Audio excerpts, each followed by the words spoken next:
Hello guys, welcome back to my YouTube channel. It's me again, Granny's Adventures. For this video ay mag-troubleshoot po tayo sa ating Makrotik 5000. Ay walang power guys. Iwan ko kung anong nangyari. Kasi last year tumunog pa ito guys. So napakasaklap sa ating mga damdamin. Napakasakit sa ating damdamin kasi yung ingatan natin. Kasi ang nangyari guys ay na power on kasi sa nag-operate nito, tapos walang load, so nag overheat yung amplifier natin. So check natin guys kung ano ba talaga ang nangyari at ano ba ang yung mga pisa na maaring mapanagot sa ating Makrotik 5000i. So as you can see guys ay nag-start na ako tatanggal sa mga parts kasi ang punto ko dito ay titingnan ko yung mga transistor niya, mga power transistor niya. So pinapass forward ko to ng 2 times kasi napakataas na video to. Tapos bino-voice over ko na lang guys. Kasi maingay talaga dito. Daming aso, daming pusa. So hindi tayo magkarinigan dito kaya nagpasya ako na i-voice over ko na lang guys. So ito guys, as you can see, tinanggal ko yung mga housing niya, mga module. So dun banda ay yun yung power supply niya. Tapos dito naman sa may harap ay yung power amplifier niya. So ito po ay Makrotik 5000i guys. Ito po ay mamahalin pag bibili ka ng bago. So ito po guys ay sikanhan lang po itong bili ko. So yun ang masaklap sa atin pag bibili tayo ng sikanhan. Kasi hindi natin alam yung performance niya, kung magtatagal ba o madaling masira ba. So para sa akin guys ay bibili ako ng sikanhan kasi mura at pag masira may kakayahan naman ako na gumagawa nito pag troubleshooting and repair, pero hindi na ako nakapag-update nito guys kasi matagal na ako sa larangan ng paggawa ng mga electronics. So sa larangan ng electronics guys, matagal na ako hindi nakapag-upgrade kasi iba yung trabaho natin sa ibang bansa. Kaya naggawa ko ng video, in-upload ko sa YouTube para naman ma-share ko sa iba.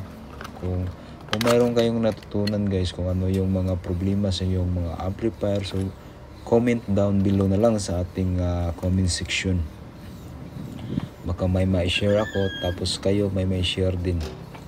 So ito nga pala guys ay binili ko doon sa some parts of UAE, United Arab Emirates, sa halagang 1,500. Pagdating dito guys ay tinisting ko kaagad. So wala namang problema, okay naman lahat, tumutunog naman siya. Tapos yung humming niya wala naman, okay lahat. So nagtaka ako pagbalik ko, hindi na tinitesting ko, tapos hindi na gumagana. Yun yung masaklap sa atin. Iwan ko ba kung ano ba yung dahilan. Yung dahilan ba niya ay hindi natin ginamit sa loob ng 2 taon o 1 taon. So mag-degrade siguro yung mga component niya guys. So wala talagang magtatagal na bagay sa ating mundo. Talagang mag-degrade talaga guys. So pag bibili naman tayo ng mga latest, mga bago, so mahal, sakit sa bulsa guys. Kaya sa side ko ay bumili na lang ako ng mga sikanhan pero original na Crown, QEC, ganyan mga original na amplifier. Hindi gaya dito sa Pinas na bihira lang tayong makakita ng mga original na amplifier. At maganda yung tunog. So ito guys, as you can see guys, ay tinicheck ko yung mga transistor, power transistor niya, kung okay ba, kung may diferensya ba yung mga connection niya, wala bang loose contact. So lahat na guys, tinicheck ko lahat. Gamit natin na ito yung Flox 87V. So maganda to gamitin guys kasi digital, makikita mo yung semiconductor. So nakasit siya sa diode or semiconductor. So pwede ka mag inline testing. So ang ginagawa natin guys ay kinukulikot natin lahat, yung mga pyesa, yung mga passive, active component, lahat. So wala akong tinatanggal dyan, maliban sa mga moduling niya. Yung pre-drive niya na module, tinanggal ko lahat. Tapos yung coil niya,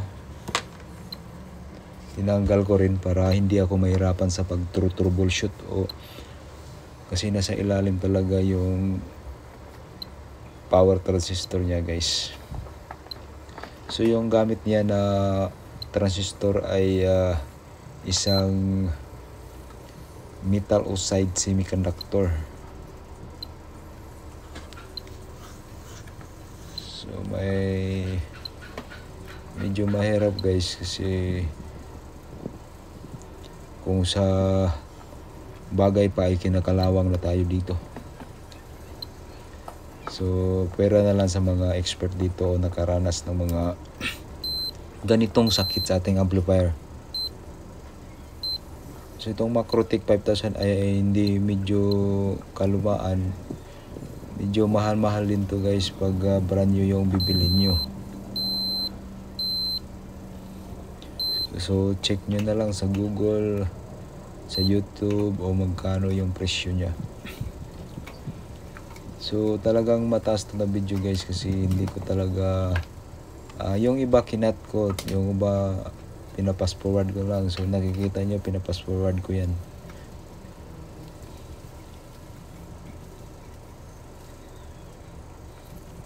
So yun guys, binalik na natin yung mga parts niya sa power amp section.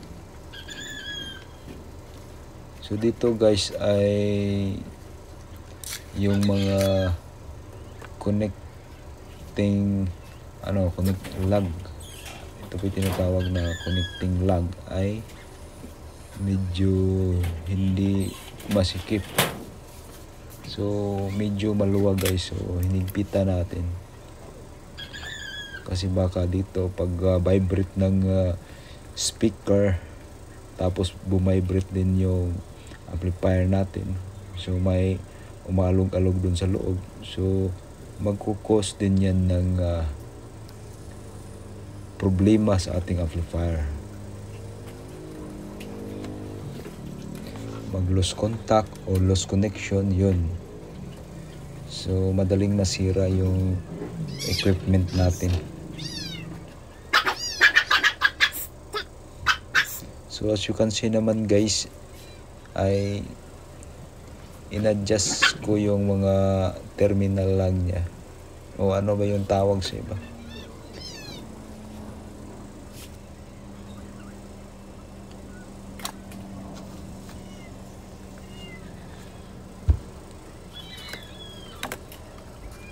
So itong klaseng amplifier guys ay mahirap talaga to i-troubleshoot. Di gaya sa yung yung transformer type na amplifier o yung class H na amplifier ay hindi masyado komplikado yung circuit niya. Pero ito napaka komplikado. Tapos yung mga power transistor niya ay maliliit lang.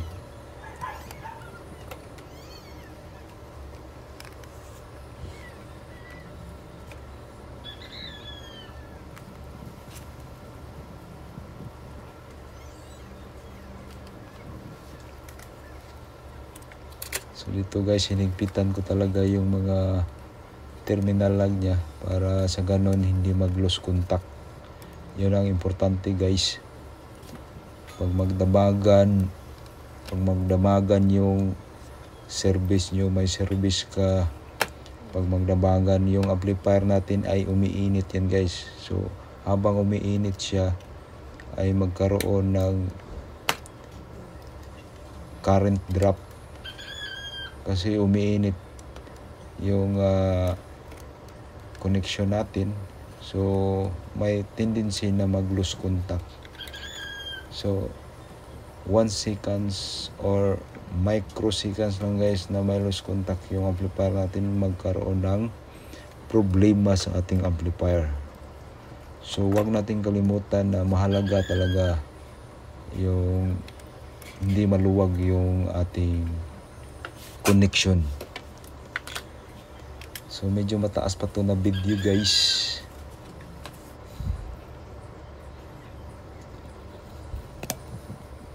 So tingnan nyo na lang hanggang sa dulo.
Dito guys ay makikita natin na may sunog talaga na isang passive component.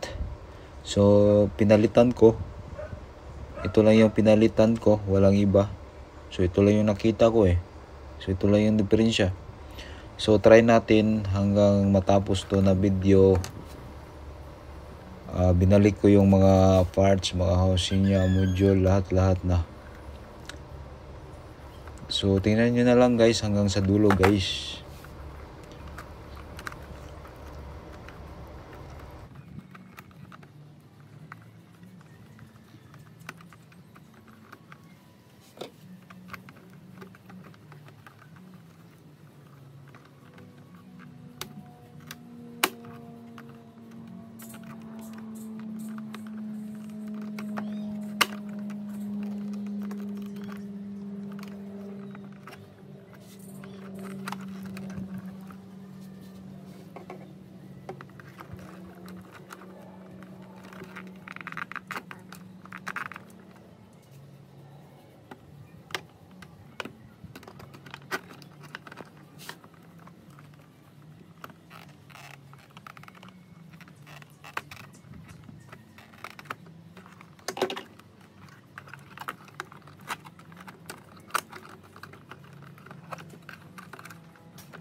Ito na guys, binalik na natin yung mga module niya. So medyo nahirapan tayo kasi hindi madaling ibalik. Napakahirap guys, maraming screw. So itesting na natin mamaya guys.